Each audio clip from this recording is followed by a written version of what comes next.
بسم اللہ الرحمن الرحیم۔ ہونا اس وقت میں رات میں تقریباً 10:30 بجے آپ کی خدمت میں حاضر ہوا ہوں۔ جو بات یہاں مجھے لے کر آئی ہے وہ بہت ہی تشویشناک ہے کہ بعض لوگوں نے مجھے فون بھی کیا اور بعض لوگوں نے براہ راست آ کر ملاقات بھی کی۔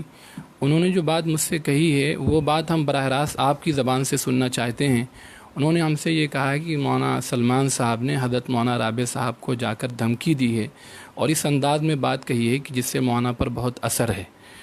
اور میں نے ہمیشہ آپ کو دیکھا ہے کہ آپ حضرت مولانا رابع صاحب کو ہمیشہ بڑی عظمت کے ساتھ ان کا ذکر کرتے ہیں، ہمیشہ آپ نے ان کو اپنا سرپرست سمجھا ہے۔ مجھے یہ بات سمجھ میں نہیں آ رہی کہ آپ نے کوئی اس طرح بات کی ہوگی جو ان کے شان کے خلاف ہو۔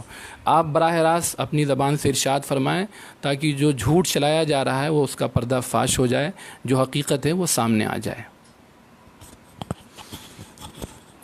بسم اللہ والصلاۃ والسلام علی رسول اللہ۔ بڑا اچھا کیا کہ آپ آئے اور اس وقت آپ نے سوال کیا ایک ایسے موضوع سے متعلق جس کو پروپیگنڈے کا موضوع بنایا جا رہا ہے۔ کچھ ایسے شرپسند اور فتین ایک عرصے سے کچھ مسائل کو اچھال رہے ہیں، الزام تراشی کر رہے ہیں اور ندوے میں بھی وہی فتنہ پیدا کرنا چاہتے ہیں جو ان دیوبند میں پیدا کیا تھا اور اس کے 2 ٹکڑے کیے تھے۔ وہ فتنہ مذاہب العلوم میں پیدا کیا تھا، اس کے 2 ٹکڑے کیے تھے۔ وہ جمعیت میں پیدا ہوا، اس کے 2 ٹکڑے ہوئے۔ پھر تبلیغ میں بھی اسی طرح سے اس کو پیدا کیا گیا اور اس کے 2 ٹکڑے ہوئے۔ یہ ایک گروپ ہے جو کبھی فتوے کا سہارا لیتا ہے، کبھی الزام لگاتا ہے، کبھی جھوٹا پروپیگنڈا کرتا ہے۔ یہ ایک ایسا فتین حلقہ ہے جس کو اللہ کا ڈر نہیں۔ یہ ایسے لوگ ہیں جن کو نبی سے کوئی شرم نہیں رہ گئی۔ یہ اللہ میاں کے جو نظام، اللہ کا جو نظام ہے جزا و سزا کا، ایسا لگتا ہے جیسے اس پر ایمان نہیں رہ گیا ان کا۔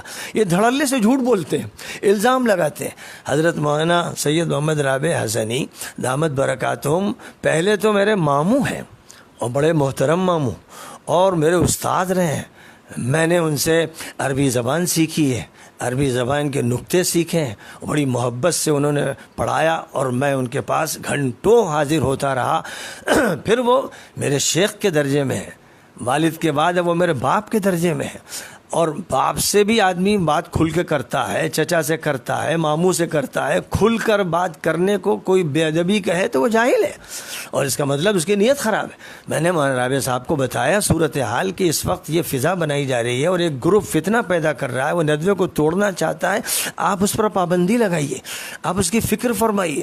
یہ بات جو صراحت کے ساتھ میں نے کہی، اس کو کچھ غرض پرستوں نے، فتنہ پروروں نے پروپیگنڈے کے طور پہ استعمال کیا اور کر رہے ہیں اور عوام کو دھوکہ دے رہے ہیں، یعنی جھوٹ بول رہے ہیں دھڑلے سے۔ انہیں ڈر نہیں کہ خدا کی طرف سے ان پر بجلی نہ گر جائے۔ مجھے ڈر ہے کہ ایسے لوگوں پر اللہ کا عذاب آئے گا کیونکہ وہ بے شرم ہیں، بے حیا ہیں اور ایک غلط بات پھیلا رہے ہیں۔ پھر ابھی آپ دیکھیے کہ میرا خط شائع ہوا، مولانا رابع صاحب دامت برکاتہم نے مجھے خط لکھا مشفقانہ، اور یہ اس عنوان سے کہ تم ہمارے بھانجے ہو اور میں تمہارا ماموں ہوں اور میں تمہیں یہ نصیحت کرتا ہوں کہ کچھ حالات ایسے ہیں، فضا بگڑتی ہے تو اس میں ذرا احتیاط سے کام لینا ہے۔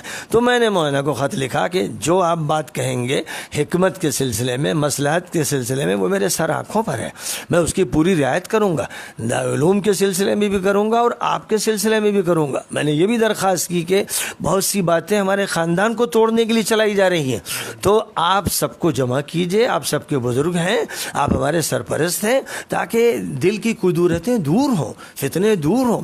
کیا ہم لوگ جانتے نہیں کہ امت میں وہ دور بھی آیا کہ حضرت عثمان رضی اللہ تعالیٰ عنہ کے خلاف فتنہ پیدا کیا گیا، انہیں شہید کروا دیا گیا۔ حضرت علی کے خلاف فتنہ پیدا کیا گیا، وہ شہید ہو گئے۔ حضرت حسین کے خلاف فتنہ۔ یہ تاریخ ہماری جو ہے وہ ہمیں سبق دیتی ہے کہ جب صحابہ جیسے بلند لوگ جن کی عظمت کے بارے میں قرآن گواہی دیتا ہے، حدیثیں گواہی دیتی ہیں، ان کے درمیان فتنہ پروروں نے فتنہ پیدا کیا تو ان میں جنگ جمل ہو گئی، جنگ صفین ہو گئی۔ تو آج کل ظاہر ہے کہ ہم تو صحابہ کی جوتیوں اور جوتی کی خاک کے برابر نہیں۔